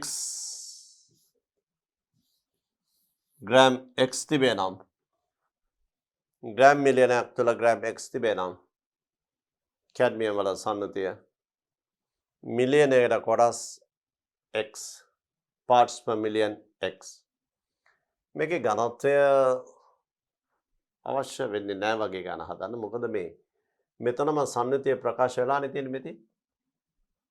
ස්කන්ධය අනුව 0.25 100ට. ඉතින් අපි ග්‍රෑම් 100ක් ගමු. තත්පර ගානයි මේකට යන්නේ පිළිතුර යන්න. ද්‍රාවණ ග්‍රෑම් 100ක් ගමු. කැඩ්මියම් ප්‍රමාණය 0.25යි.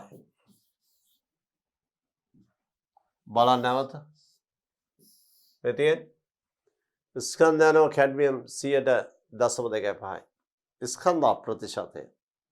ඔබ කැමති නම් මිලිග්‍රෑම් වලින් ගන්න 100 නැත්නම් ග්‍රෑම් වලින් ගන්න. කැමති ඕනම විදිහකට ගන්න.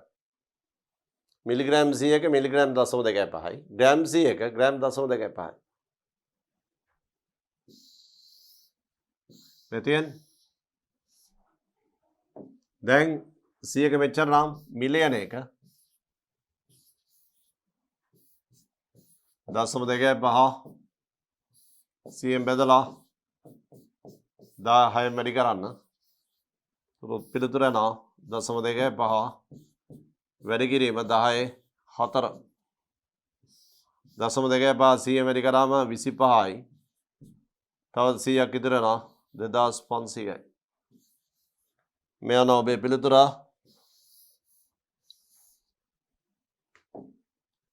මිලියනයකට මේ තියෙන්නේ. මිලියනයක් තුල ග්‍රෑම් මිලියනයක් තුල ග්‍රෑම් 2500. එමනම් කැඩ්මියම් සංයුතිය සාන්ද්‍රණය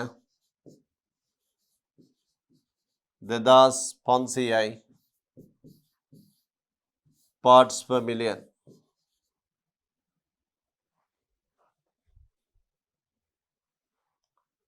මේ තියෙන පිළිතුර අංක 4. බලමු ප්‍රශ්න අංක 27.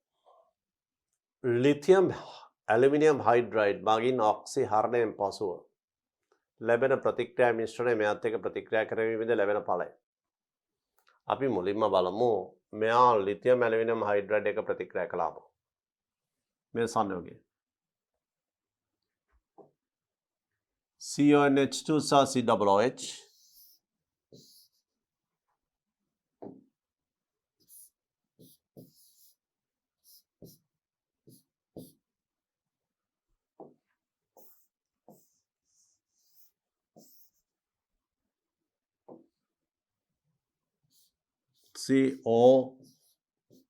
CONH2 සහ CHO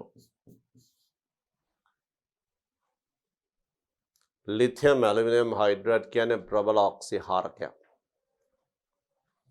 ලිතියම් ඇලුමිනියම් හයිඩ්‍රයිඩ් දැම්මම මේ CO කාණ්ඩය CH2 බවට පත් වෙනවා.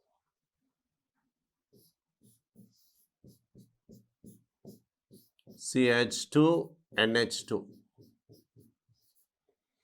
CHO කාණ්ඩය එකත් ඔක්සිහාර වෙනවා ඇල්කොහොල් බවට. CH2OH යාබද කාබන් පරමාණු දෙක මේ කාණ්ඩ දෙක තිබුණේ. ඒ විදිහටම ලියලා තියෙන යාබද දෙකක. නමුත් සෝඩියම් බෝරෝහයිඩ්‍රේට් දැම්මොත් මේකට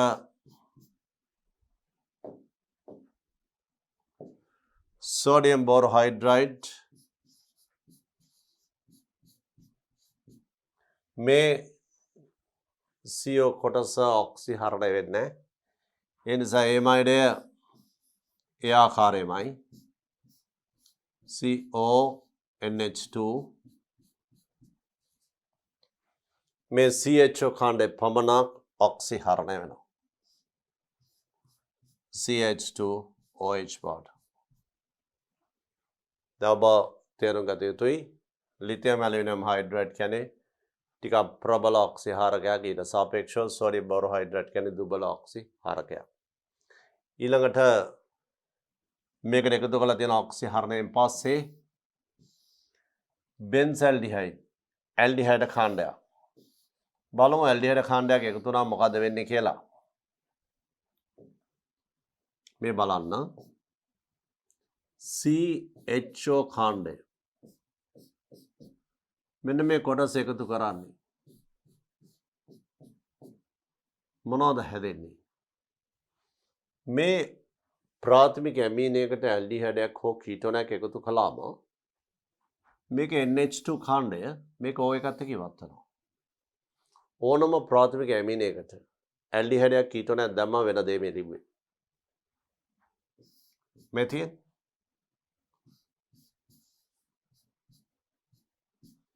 මෙතන CH2 N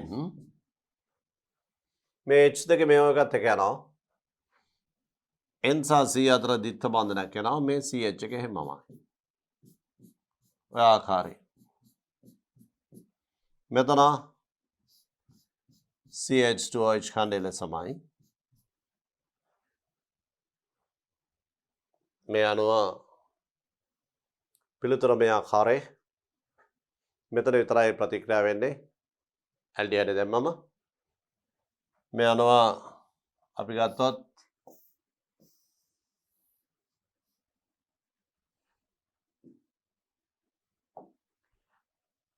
ලිතියම් ඇලුමිනියම් හයිඩ්‍රයිඩ් මගින් මේක ඔක්සිහරණය වෙනවා. මේකත් ඔක්සිහරණය වෙනවා. මේ නිසා CH2OH කාණ්ඩයක් තියෙනවා න ะ. මේ සේරම ඉවත් වෙනවා. පිළිතුරු 1 හෝ 2. මේක COOH කාණ්ඩේ CH2OH වෙනවා න ะ. මේක හරි. මේකත් හරි. අනිත් ඒවා සේරම ඉවත් වෙනවා. ඊගාට මේ කොටස CONH2 කාණ්ඩේ CH2NH2 වෙනවා. CH2NH2 නම් පස්සේ CH2NH2 වල NH2 වල H පරමාණු දෙක ඇල්ඩිහයිඩ් ඒ එකත් එක්ක යනවා. මේ තියෙන CH2NH2 වල NH2 N වලට තියෙන H පරමාණු දෙක CHO ඇල්ඩිහයිඩ් ඔයත් එකක් ගිහිල්ලා O පරමාණුත් එක්ක ජලාණුවක් ලෙස ඉවත් වෙනවා. ඉමීන ආකාරයේ සංයෝග හැදෙන මේ ආකාරයේ පිළිතුරු අංක 2 මේ අනුව ඔබේ පිළිතුරු අංක 2 වේ යුතුයි. ප්‍රශ්න 28 බලමු. න්‍යික්ලියෝෆිලික ආදේශ ප්‍රතික්‍රියා. මෙතන D කොටස ගත්තොත් CH3 CH දිත්ත බන්ධනය CHCl ඕනෑම අවස්ථාවක හැලජනය සම්බන්ධ වෙච්ච කාබන් එකේ දිත්ත බන්ධනයක් හෝ ත්‍රිත්ත බන්ධනයක් තිබුණා. ඒ හැලජනය වෙනත් නියුක්ලියෝෆයිලයකින් ඉවත් කළා වෙනත් නියුක්ලියෝෆිලික කාණ්ඩයක් එතනට ආදේශ කරන්න බෑ. ඒකට හේතුව මෙතන මේ එකසර යුග්ම මේ බන්ධනය මතර වැටෙනවා. මේ බන්ධනය මෙහෙම වෙනවා. මෙතන සම්ප්‍රිතතාවක් තියෙනවා.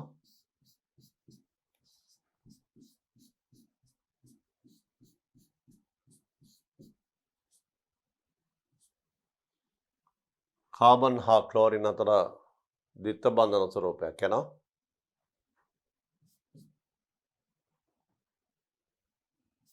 මේ ආකාරයේ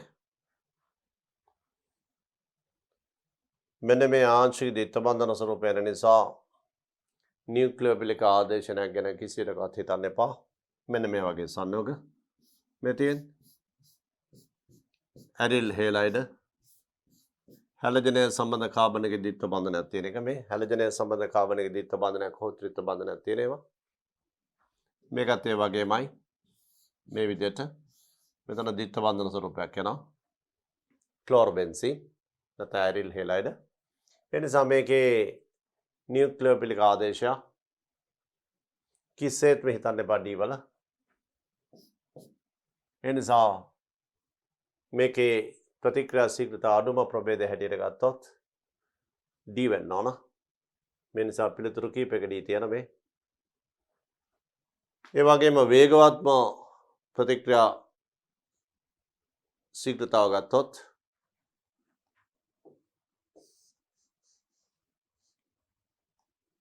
මෙන්න මේ වගේ ඒවා CH2 ද්විත්ව බන්ධනය CH CH2Cl හැලජනය සම්බන්ධ කාබන්ට යාබද කාබනික ද්විත්ව බන්ධනයක් නම් එහෙම මතක තියාගන්න. හැලජනය සම්බන්ධ කාබන්ට යාබද කාබනික ද්විත්ව බන්ධනයක් නම් ඒවා ජල විච්ඡේදනනවා ඉහළ ශීඝ්‍රතාවයකින්. ඇයි? මේ බන්ධනය කැඩනම් පස්සේ මෙතන එන්නේ CH2 ද්විත්ව බන්ධනය CH2 ධන. මේක මේ තෘතීක කාබෝනියම් අයනයට අතර මේක ස්ථායි. මේ කාබෝනියම් අයනය. ඒකට හේතුව සම්ප්‍රයුක්තතාවක් තිබීම. සම්ප්‍රයුක්තතාවක් තියෙනවා මේකට. මෙන්න මේ ආකාරයෙන්.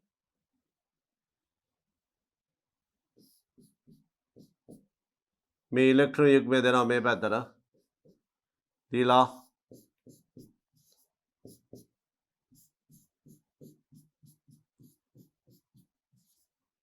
ඔන්න සම්ප්‍රයුක්තතාව නිසා මේක වඩාත්ම ස්ථායි කාබෝනියම් අයනය වෙනවා මේක.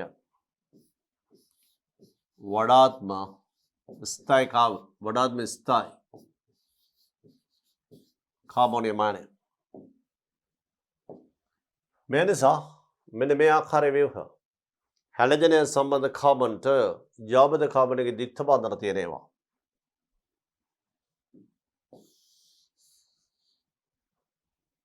මේ තියෙන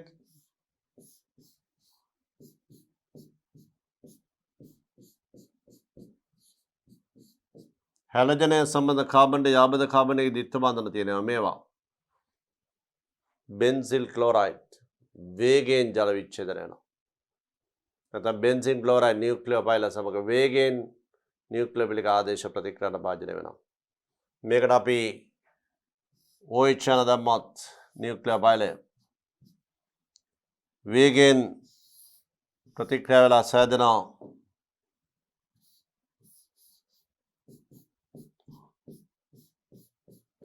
බෙන්සිල් ඇල්කොහොල්. දැන් බලමු අපි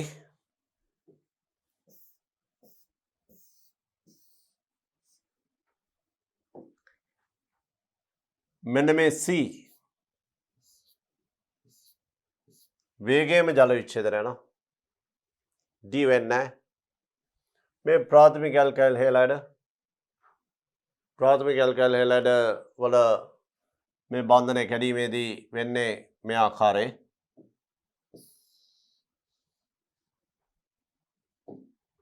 CH3Cl බන්ධනය කැඩනම සෑදෙන්නේ ප්‍රාථමික කාබෝනියම් අයනයක්. මේක අස්ථායි. ඒ නිසා මේක සෙමින් සිද්ධ වෙන්නේ මේ ප්‍රතික්‍රියාව. ප්‍රාථමික කාබෝනියම් අයන මෙතිල් එතිල් ක්ලෝරයිඩ් මේ විදිහට ප්‍රාථමික කාබෝනියම් අයන හැදෙන්නේ. ඒවා අස්ථායි. ඒ නිසා මේ ප්‍රතික්‍රියා සෙමින්ම සිද්ධ වෙන්නේ මේවා ඉතා සෙමින්. නමුත් B වල